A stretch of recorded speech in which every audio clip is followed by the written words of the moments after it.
Tom?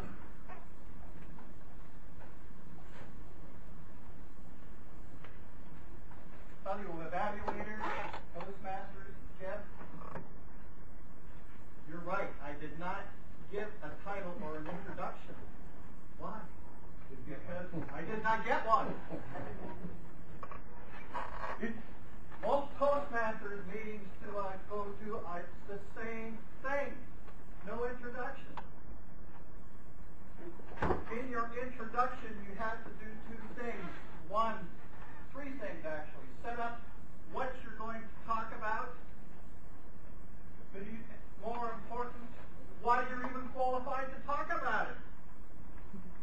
Now with Jeff, it was obvious why he was going to be talking about what he did, but he did not tell us that's what he was going to talk about.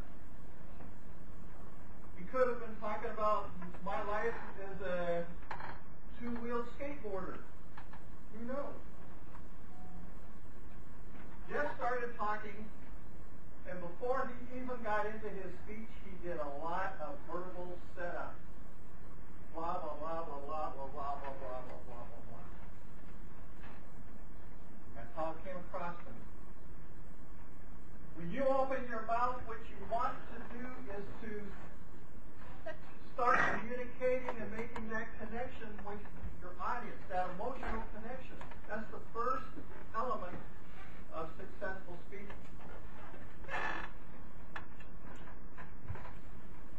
Can you repeat that? The first thing you want to do when you start speaking in front of an audience is to make that emotional connection. Jeff had a potential emotional subject, but he never actually made an emotional connection to it for several reasons. One, he didn't use any words or body language that would allow us to have an emotional connection. He didn't tell us really how he thought, how he felt. It was mentioned that his very first story, and even in his writing speeches, in 1989, I got sick. He could have set us up with something like March 3rd, 1989, it was a sunny day. We went to McDonald's and I ate a Big Mac. I got sick, couldn't understand why. They diagnosed it as food poisoning. And then that transitioned into MS. Something like that to kind of get us set up. Give us a word picture or a hologram in our heads so we can see exactly what it is that he's talking about. He went on and he talked about this.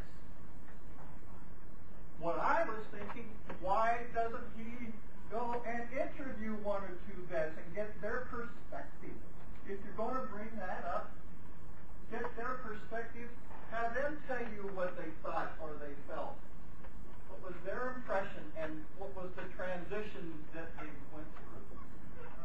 One of the major purposes of a speech is to let us know what is the before and after transition.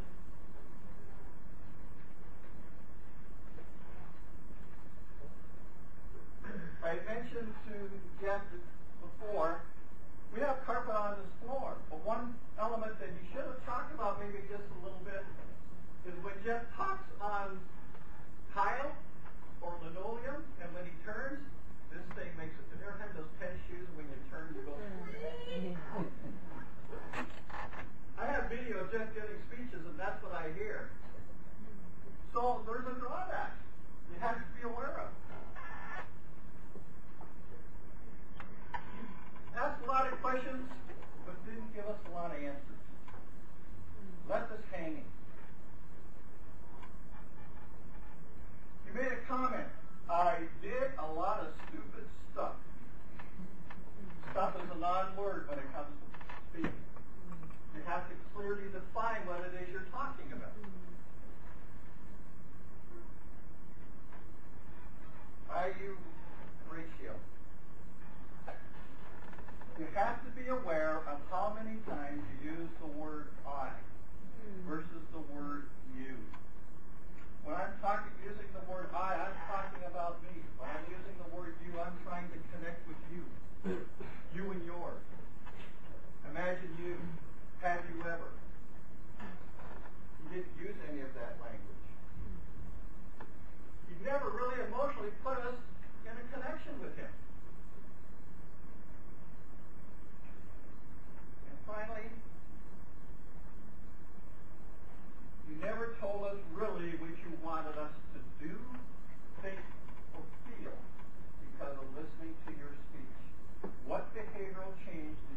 want in us? You want us to be advocates. How? Why? We will remember you being on your Segway, but 3 days from now, are you going to remember any word he ever said? No. That's called the foundation of praise. You need to give us something to walk away with. Ask you just real quick. Fill in the blank. Blank is on your side.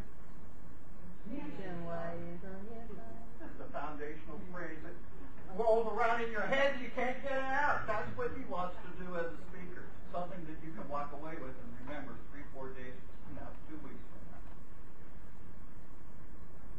So, thank you, Jeff.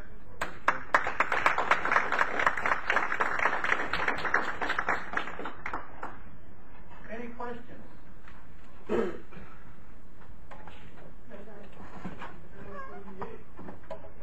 Pardon? Four. Oh, good old four, don't do it. We do that though, right? Good question for Jeff. Would it be beneficial to wear a helmet or something? Because I think the speed on those is what, 13 miles an hour? Well, factor though. I think with a helmet. It scares me when I see people whizzing by without thinking of the head. You're absolutely right, sir. I see one. Absolutely right. I like word picture. Can you elaborate on that? Yes.